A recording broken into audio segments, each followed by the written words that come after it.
Bienvenue les enfants dans le board. On va commencer ce nouveau format ensemble sur YouTube. Un board dans une startup, c'est un conseil d'administration.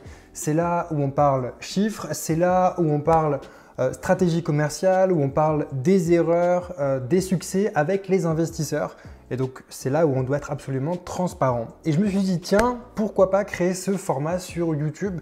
Ça pourrait être super intéressant. L'idée s'est améliorée lorsque j'ai vu qu'en fait, quelqu'un qui s'appelle Théo Lyon propose à peu près la même chose, mais avec un objectif de X chiffre d'affaires annuel. Ici, c'est pas du tout le but. Le but ici, c'est vraiment de faire un vrai journal de bord de comment évolue Believe in Me, mais aussi mes autres projets, j'en reviens juste après, sur une très longue période. Il y a deux objectifs à ça. Le premier déjà, c'est de motiver ceux qui hésitent à se lancer. Par exemple, je sais que certains d'entre vous apprennent à programmer, apprennent à coder dans le but de lancer des entreprises, lancer des startups, lancer des idées. Je le sais, je le vois, vous me le dites, pour certains, vous n'osez pas vous lancer. Et donc moi je me dis tiens, ce nouveau format, il peut vous montrer que bah oui, effectivement, ok, il n'y a rien de sorcier à se lancer. Il y aura des hauts, il y aura des bas, il y aura des mois absolument super, il y aura des mois absolument compliqués.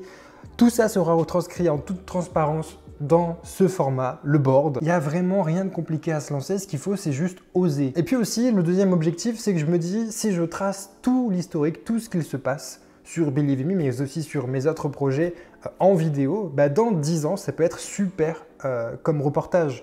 Dans 10 ans, ça peut être super inspirant de voir que, en tout cas, si tout se passe comme prévu, bah waouh, il y a 10 ans, Believe in Me, ok, il en était à là, et puis ensuite il a lancé 2 mois ou 3 mois après X projet, et puis on a vu toute l'évolution de ce projet-là, jusqu'à la création d'une vraie équipe avec plein de monde, le fait que ce soit lancé dans plusieurs, vous voyez, dans plusieurs pays, etc. Donc le but c'est vraiment de tout tracer sur YouTube pour qu'il y ait vraiment un référentiel complet, parce que quand on se lance, on aime avoir quand même quelques exemples entre guillemets, on aime s'inspirer un petit peu, se dire que bah oui, on n'est pas forcément tout seul. Et c'est vrai qu'en France, on est très peu à le faire. On est par exemple avec Théo Lyon qui le fait avec son agence de social ads Kudak. J'en connais pas beaucoup d'autres. Donc voici pourquoi le board a été créé. Voici ce que vous allez retrouver une fois par mois.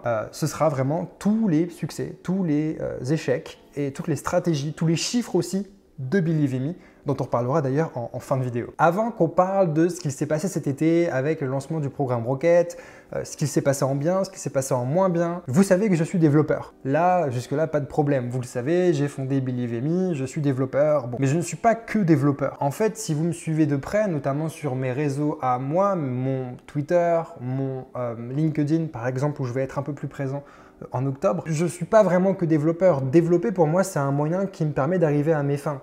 Si j'ai commencé à apprendre à coder lorsque j'étais très jeune, vers 8-9 ans, bah c'est parce que justement, je voulais créer d'autres projets et je savais que si je voulais créer un site internet qui change un petit peu les choses, bah déjà il fallait savoir commencer à faire un site internet. Et donc c'est pour ça que j'ai appris à coder. Ensuite, j'ai par la force des choses créé une formation gratuite sur YouTube qui a plutôt bien fonctionné. Donc je me suis dit tiens, je vais en faire une sur une plateforme particulière. Ça a très bien fonctionné également. Et c'est là où je me suis dit bah on va créer Believe in Me et on va essayer de mettre tout ça au top du top, faire intervenir d'autres personnes, améliorer la chose pour devenir la référence pour apprendre à coder en francophonie. Pour commencer déjà. Et c'est pour ça que Believe in Me a été créé. À la base, moi, les formations, ça me permettait juste de payer mon plein d'essence et j'étais extrêmement content comme ça parce que j'apprenais à coder pendant ce temps-là et ça me permettait de lancer plein d'autres projets à côté. Par exemple, j'ai lancé bien sûr Believe in Me en 2018 et bientôt ça va faire 4 ans déjà, mais j'ai lancé également une initiative, un mouvement qui s'appelle The Not Sobering Media qui permet de lancer des initiatives dans les médias et je suis en train de travailler en ce moment sur une startup dans les médias dont on reparlera dans le prochain épisode, mais voilà, qui a pour but de complètement modifier comment fonctionne le marché de l'actualité actuellement. Et je me dis, c'est dommage de ne pas vous en parler. C'est pour ça que je ne sais pas si c'est bien ou pas de faire cette vidéo sur cette chaîne YouTube ou de faire ça plutôt sur une autre chaîne à part. Dites-moi vraiment dans les commentaires ce que vous en pensez, ça m'intéresse énormément, je sais pas. J'aimerais voir un petit peu comment vous voyez la chose. Tout comme d'ailleurs j'ai mis mon site personnel à jour avec les projets sur lesquels je travaille actuellement et où vous avez également la possibilité de vous inscrire à ma newsletter. Ma newsletter où je vais vous parler d'entrepreneuriat, de psychologie, de philosophie, où je vais vraiment tout vous dire, tout vous donner le maximum de ce que j'apprends. Et pareil, vous avez le choix entre vous inscrire à la newsletter anglaise ou française. C'est une newsletter internationale.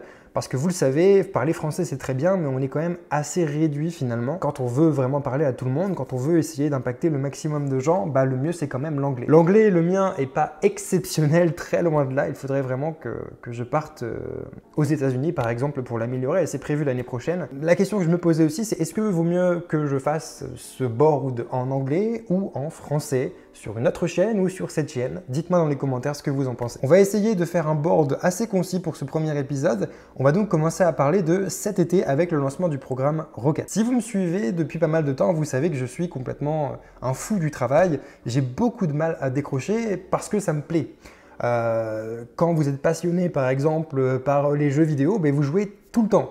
Quand vous êtes passionné par créer des choses, vous créez tout le temps et donc vous travaillez tout le temps. Et donc je voulais quand même cet été essayer de me ressourcer, essayer de avoir un petit air nouveau, un air qui change un peu du Nord et de Valenciennes. Et donc je me suis dit tiens, pourquoi pas partir à Biarritz. Si je vous parle de ça, c'est parce que ce fut vraiment une superbe expérience. C'était vraiment incroyable. Pouvoir profiter d'être un petit peu en vacances tout en avançant sur son projet. Par exemple, là, Billy, on a lancé le programme Rocket cet été. Voilà, ça n'a pas empêché le succès fou du programme Rocket cette année. Vraiment, ça a été une très belle promotion.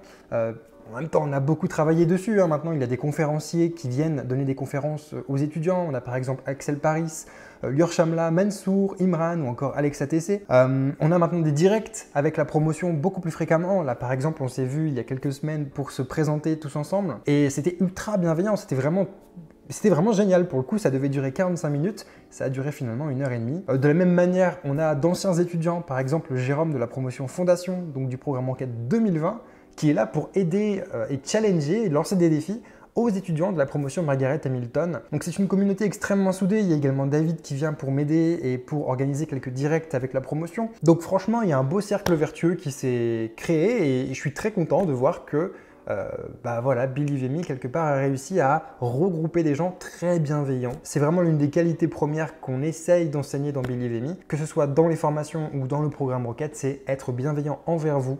Vous savez que parfois vous allez faire des erreurs. C'est pas grave, tout le monde fait des erreurs, tout le monde a du mal au début, tout le monde... Voilà, mais être bienveillant aussi avec les autres. Et ça, c'est quelque chose de très précieux et je suis très content qu'on arrive à l'enseigner. Le succès du programme Rocket, on peut aussi le relier à 3 choses. La première, c'est qu'on a fait une immense campagne de pub JC Déco dans tout le Valenciennois et clairement ça a coûté assez cher, mais en même temps, est-ce que c'était une bonne idée ou pas? Écoutez, avec du recul, je pense qu'une campagne JC Déco sur 2 mois, ça sert à rien si vous êtes présent qu'à un seul endroit. Par contre, si tu es présent partout pendant 2 mois, c'est extrêmement intéressant. Tout comme si tu es présent à un seul endroit, vaut mieux être présent par exemple 8-9 mois, sinon ça sert à rien. En fait, je pense que la publicité, ça fonctionne par répétition. C'est à force de voir tout le temps le même message que vous y pensez du coup dans votre inconscient et que du coup, nous, on se voit par exemple une pub de Coca-Cola, on se dit waouh, ok, Coca-Cola, ouais, bon, c'est bon, on connaît Coca-Cola, pourquoi ils font de la pub? Ouais, sauf qu'en attendant, du coup, en se posant cette question-là, on pense à eux. Et c'est ce qui fait qu'un jour, on va peut-être aller dans le rayon Coca-Cola et on va prendre un Coca-Cola. Donc, vous voyez un petit peu ce que je veux dire, c'est par la répétition que ça fonctionne. Il paraît qu'il faut à peu près 7 visibilités d'une publicité pour passer à l'action. Et donc je pense que c'est assez intéressant, mais sur une petite période de temps, c'est pas vraiment incroyable et je pense que l'année prochaine, on ne reproduira pas cette campagne JC Déco. Ce qu'on a fait également, c'est qu'on a imprimé des dizaines de milliers de flyers, je crois qu'on en a imprimé 15 000. Et clairement, il y en avait beaucoup trop pour qu'on on était 2 à les distribuer un petit peu partout. Et c'était très compliqué, je crois qu'il nous en reste encore au moins 11 000. Donc très compliqué. En même temps, si vous respectez les boîtes postales, c'est-à-dire quand certaines boîtes postales disent pas de publicité, si vous n'en mettez effectivement pas et si vous n'en mettez pas sur les pare-brises des voitures, personnellement je déteste qu'on mette un flyer sur mon pare-brise. Quand il pleut, ça fait plein de déchets, c'est vraiment hideux, c'est dégueulasse. Voilà, si vous respectez les gens, en fait, c'est très dur d'écouler autant de stock, à moins de donner des paquets de 500 dans les boulangeries, etc.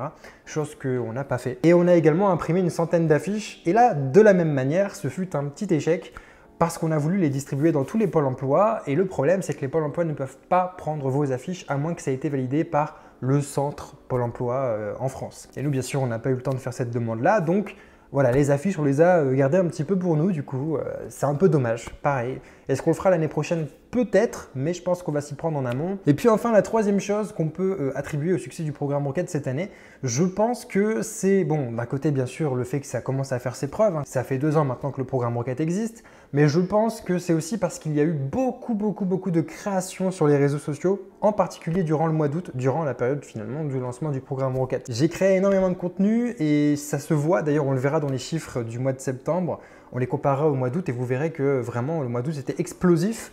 Et je pense que du coup, ça a grandement augmenté la visibilité de Believe Me, la mienne également, mais du coup, ça a permis de faire connaître Believe Me. Et je pense que c'est ce qui manque à Believe Me, c'est comme quand vous avez un super produit, si personne ne le connaît, ben, personne ne l'utilise.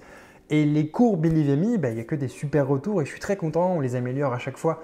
De semaine en semaine, il y a beaucoup de choses qui vont venir prochainement. D'ailleurs, par exemple, une mise à jour complète du cours React pour utiliser la toute dernière version. Je pense que si personne te connaît trop, si tu fais pas trop de publicité ou si du moins tu forces pas et que tu utilises que le bouche à oreille, ce qu'a utilisé Believe Me, la progression existe si c'est intéressant, mais elle est beaucoup plus lente. Alors que si tu commences à créer des contenus, si tu commences à faire de la publicité, là oui, effectivement, tu injectes carrément des piqûres d'hormones de croissance, tu shootes un petit peu Believe Me pour que ton projet voilà, soit connu par le plus grand monde.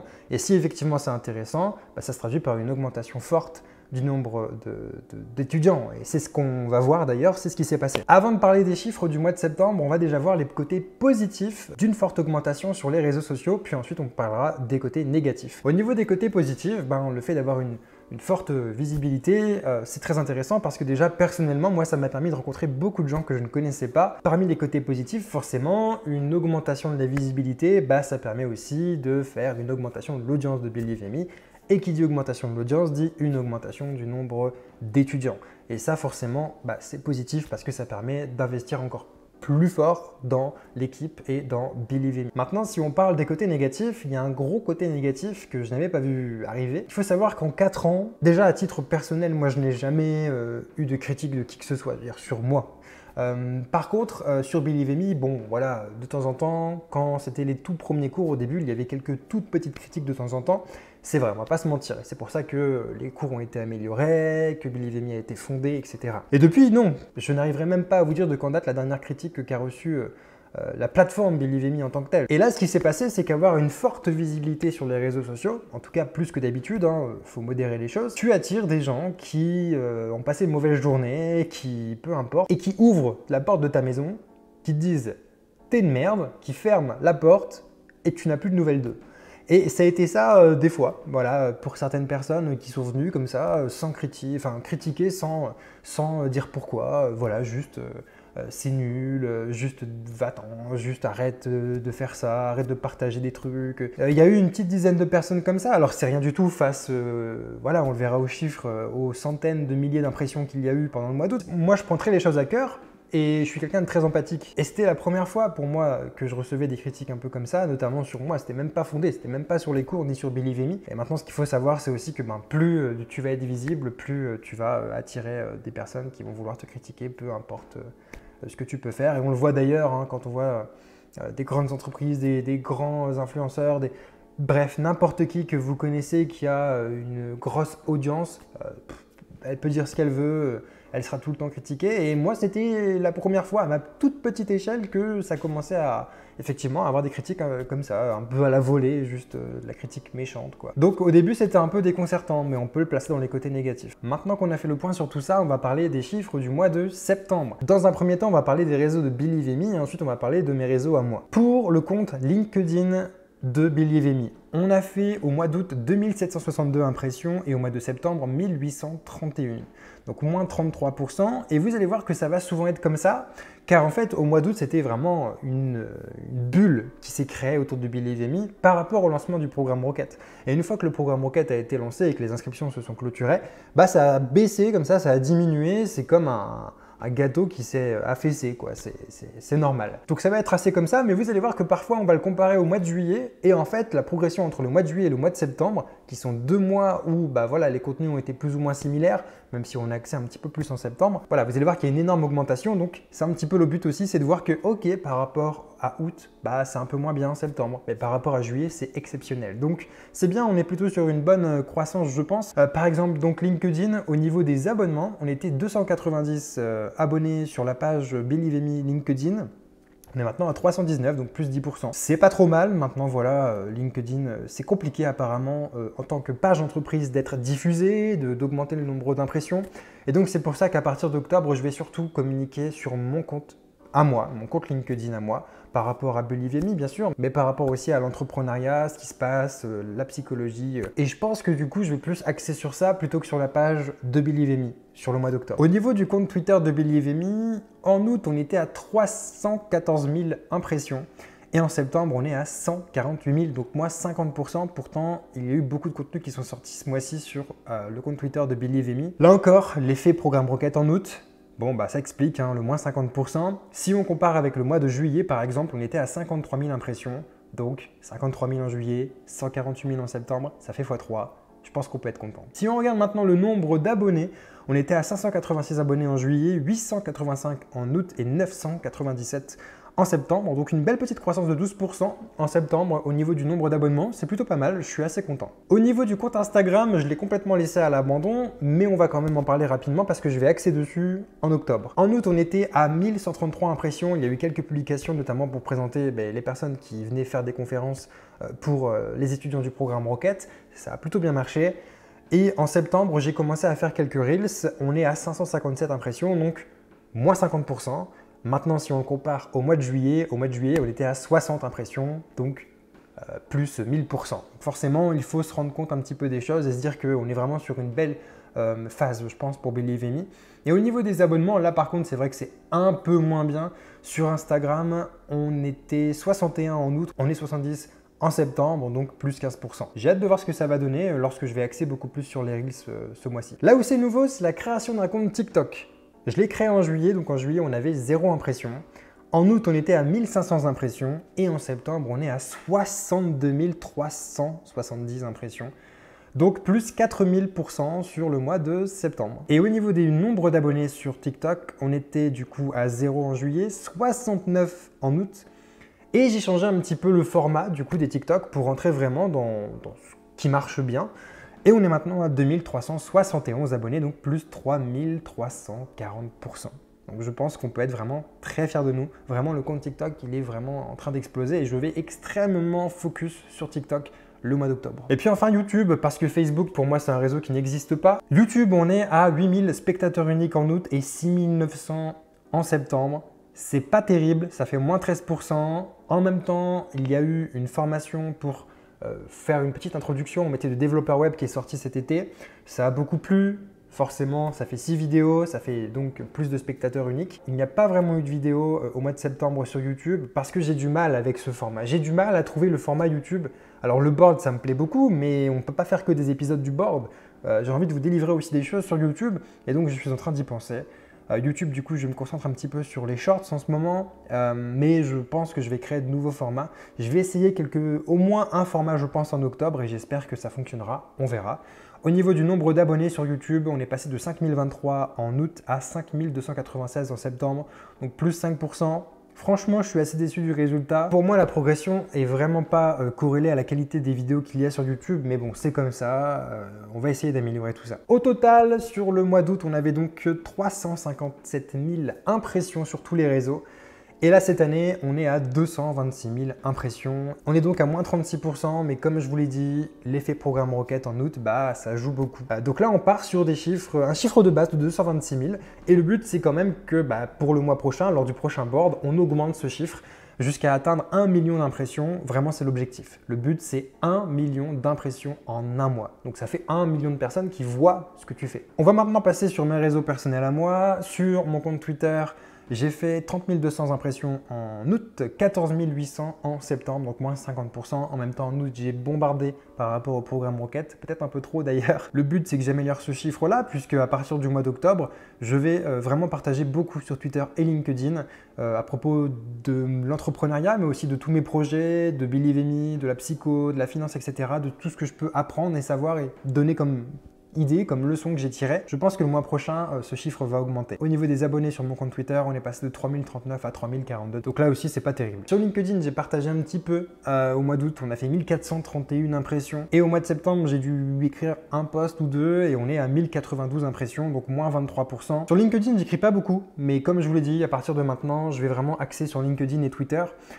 Si on compare avec le mois de juillet, au mois de juillet on était à 950 impressions, donc voilà, ça reste correct. Au niveau du nombre de personnes qui me suivent sur LinkedIn, on est passé de 1003 en août à 1005 en septembre, donc pareil, vraiment quasiment rien. On va terminer très rapidement avec Believe Me en tant que tel, le chiffre d'affaires, le MMR, donc le Monthly Recurring Revenue, c'est les revenus que Believe Me génère avec tous les abonnements tous les mois. C'est-à-dire que, par exemple, Netflix, vous payez un abonnement à 25 €, il y a peut-être 200 millions d'abonnés, 200 millions fois 15 € ou 20 €, forcément ça donne un chiffre et c'est ce chiffre-là qui ressort. En fait, c'est le montant de tous les abonnements que tu as divisé par 12. Le but lorsque tu as une entreprise, c'est de faire progresser ce nombre, c'est de faire en sorte que ce nombre évolue. S'il baisse, c'est pas bon, c'est pas terrible. Il faut que tu aies plus de personnes qui te rejoignent que de gens qui partent. Et donc, il faut que ce chiffre augmente. Je ne vais pas parler de chiffres en tant que tel. Le but, c'est vraiment pas d'axer là-dessus. Par contre, je vais vous donner une idée de la variation. Peut-être que le mois prochain, on parlera de chiffres, mais je ne sais pas si ça peut vous intéresser d'avoir des montants fixes en euros. Bon, moi, je pense que le plus intéressant, c'est vraiment de voir la variation. Là, pour le Monthly Recurring Revenue, entre août et septembre, on a fait plus 37%. Donc, c'est vraiment un bon mois. En même temps, il faut bien prendre en compte que la présence sur les réseaux sociaux a été très développée cet été, qu'à partir de maintenant, elle va continuer à être très développée, on va vraiment axer là-dessus avec l'équipe, mais aussi que ce chiffre inclut les prélèvements en 10 fois du programme Rocket pour certains étudiants qui ont choisi de faire le prélèvement en 10 fois. Donc forcément, plus 37%, ça s'explique comme ça. Pour le chiffre d'affaires, entre août et septembre, il y a eu une variation de plus 109%. Donc le chiffre d'affaires vraiment a doublé, bien plus que doublé même, entre août et septembre. Ça s'explique par pas mal de choses, encore une fois, le programme Rocket qui s'est lancé, la forte visibilité sur les réseaux sociaux qui a fait qu'il y a eu plus d'étudiants abonnés à Believe Me Pro, et puis ça s'explique aussi parce que le programme Rocket est disponible en paiement comptant, bien que le nombre d'étudiants qui utilisent ce type de règlement représente vraiment que quelques personnes, du coup ça fait augmenter le chiffre d'affaires de Believe Me puisque le montant tombe en une fois. Là où l'immense majorité des personnes utilisent le paiement avec le compte personnel de formation pour adhérer au programme Rocket. Donc voilà pourquoi ce chiffre a explosé entre août et septembre. C'est pour ça qu'il faut vraiment le décorréler. Le mois prochain, il sera moins bon, c'est évident. Mais voilà, on peut être content, je pense. C'était vraiment une très très bonne période. Et donc maintenant, vous l'aurez compris, au niveau d'octobre, qu'est-ce qu'il va se passer ? Eh bien, moi, je vais axer énormément sur les contenus, en particulier sur mes réseaux à moi. Je vais essayer d'attirer un peu plus de monde sur mes propres réseaux pour pouvoir ensuite échanger par rapport à Believe Me, mais aussi par rapport à mes autres projets. Je veux vraiment être la passerelle entre tous les projets que je crée et je pense que ça va créer un cercle vertueux où tout le monde va y gagner. Et donc, c'est vraiment l'objectif du mois d'octobre. Je vais aussi beaucoup axer sur TikTok et sur les YouTube Shorts, les Instagram Reels, pour voir un petit peu comment ça se développe. TikTok, j'espère qu'on passera la barre des 3000 abonnés, mais je pense que oui. On verra tout ça dans le prochain board. Et puis aussi maintenant, on a fait une belle promotion avec le programme Rocket. Le but, c'est d'être là derrière tout le monde maintenant, d'assurer pendant 10 mois et de faire en sorte que tout le monde réussisse. Et donc, c'est ce à quoi je m'attelle avec mon équipe. D'autres directs vont être programmés avec la promotion, donc c'est aussi le but du mois d'octobre, c'est de faire en sorte que tout le monde soit content. Je suis aussi en train de travailler sur une petite mise à jour pour le cours React qui utilise la version 16. Ça crée quelques petits soucis parfois, heureusement les étudiants sont super bienveillants et donnent les solutions pour pallier ces problèmes-là. Donc le cours est encore à jour, c'est juste qu'il faut suivre un petit peu les indications qui sont données en dessous par des aides spontanées qui sont écrites d'ailleurs sur les questions. Donc c'est vraiment top pour le coup d'avoir une super communauté d'étudiants bienveillante et soudée. Je ne pouvais pas demander mieux. Voilà donc pour ce premier épisode, c'était quand même assez long, mais j'ai voulu aller bien dans le détail, vous expliquer ce qui s'est passé cet été. On a dû analyser le mois de juillet aussi, donc c'était un peu plus long. Les prochains épisodes du board, le but c'est que ça dépasse pas 10 minutes, ce serait bien. Voilà en tout cas, dites-moi ce que vous pensez de ce format et nous on se retrouve très prochainement.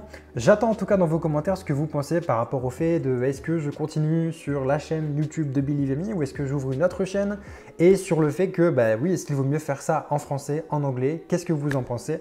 J'ai très hâte d'avoir vos retours. En tout cas, codez bien, entreprenez bien et on se retrouve très vite sur mes réseaux.